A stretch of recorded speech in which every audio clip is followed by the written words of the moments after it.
Hadirin hadirat sekalian rahmati Allah Subhanahu wa taala. Daripada hikmah ibadah puasa ada sebuah firman Allah Subhanahu wa taala dalam hadis qudsi yang bunyinya seperti ini. Kullu amali ibni Adam lahu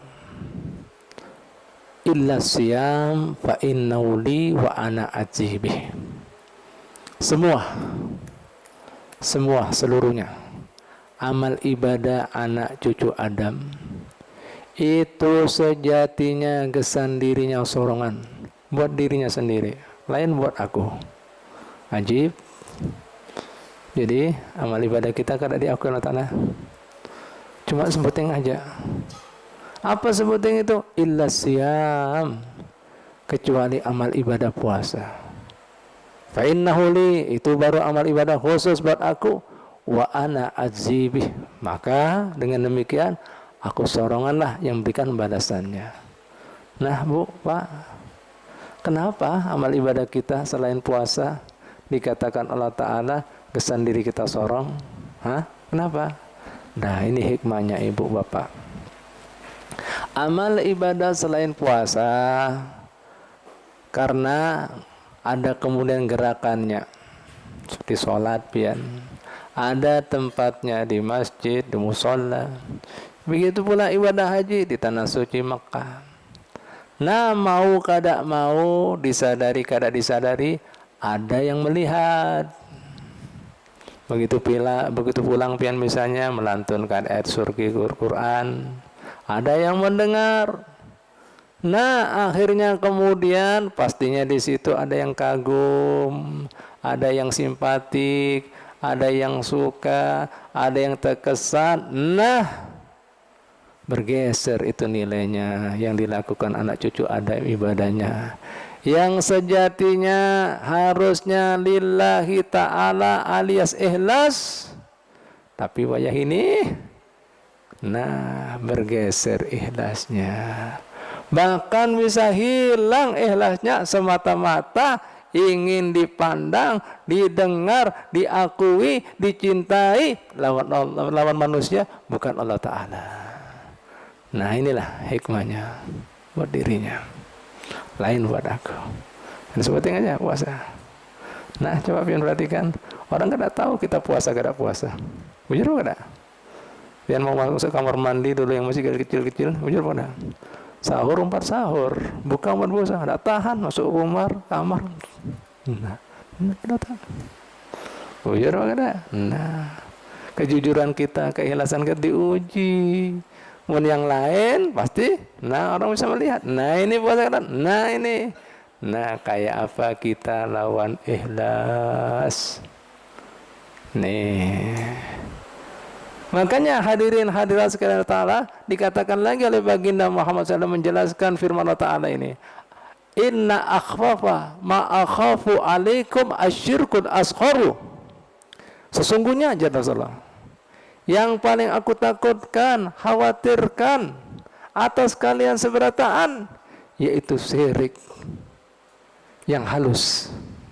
Bingung sahabat Nabi, apa pulang ini ada istilah syirik yang halus. Takonlah mereka, apa itu ya Rasulullah asyirkul asghar? Ma huwa asyirkul asghar ya Rasulullah? Dan Nabi Muhammad SAW dengan tegas mengatakan, ar-riya'u, syirik yang halus itu, dalam kemudian istilah lain, syirik yang tersembunyi itu adalah riya, alias kada ikhlas. Nah ini yang sesungguhnya aku takutkan ya buat kalian seberatan. Ingat, dosa yang paling konyol apa? Syirik. Nah, kenapa ditakutkan Nabi riya ini? Ya, paling takutkan Nabi. Nah, gambarannya lahirianya taat, hakikatnya maksiat. Lahirianya ukhrawiyah, hakikatnya dunyawiyah. Karena apa? Ingin dapat pujian, pengakuan manusia. Nah, yang ketiga, lahirianya pahala, hakikatnya dosa. Makanya sampai Nabi ceritakan tentang 3 kelompok manusia. Yang lahirianya amalnya luar biasa, satu orang kelompok umpat fisabilillah di medan laga sampai meninggal, takoni Allah Ta'ala di yaumul qiyamah, hei ikam gawe itu untuk menegakkan kalimat Allah, ya, la ilaha illallah Muhammadur Rasulullah, menegakkan syariat Nabi. Dusta ikam gawe itu semuanya, ya, ikam ingin dipandang dan dipanggil annaka jariun, ikam jagoan, ikam pemberani.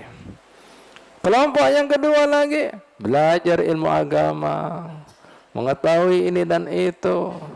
Nah, takutnya tak ada yaumul qiyamah, ikam menuntut ilmu agama, kesan apa? Kesan berikan kemudian kebaikan, kemaslahan, mengajak jalan Allah, jalan yang ngajak apa? Manusia jalan pian. Dusta ikam belajar itu semuanya, ikam ingin dipanggil annaka qari, ikam alim, ikam masya Allah. Nah, yang ketiga lagi, dijulungi rezeki, bagi sana, bagi sini, takonin lagi Allah.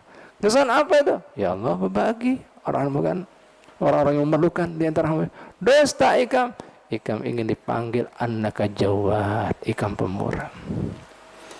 Ini disebutkan Nabi Muhammad SAW yang pertama masuk neraka sebelum yang lain. Bayangkan, sebelum yang lain. Nah, ada sebuah firman Allah Ta'ala di akhir penghujung suratul Kahfi.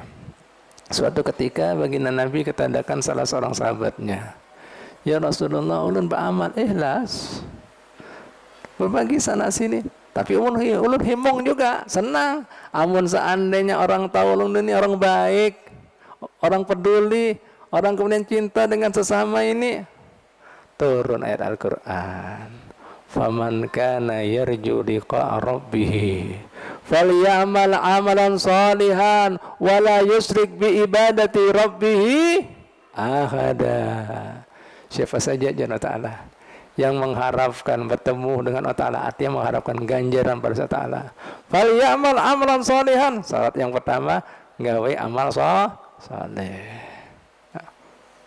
wala yusrik, jangan sekutukan Allah Ta'ala bi ibadati rabbih, dalam ibadah pada Tuhannya, dengan siapapun, dengan apapun. Tujuan ini jangan ahada, siapapun juga, apapun juga. Nah, turun ayat ini. Nah, mudah-mudahan kita bisa mengambil hikmahnya. Wallahu ta'ala alam bisawab. Al-Fatihah.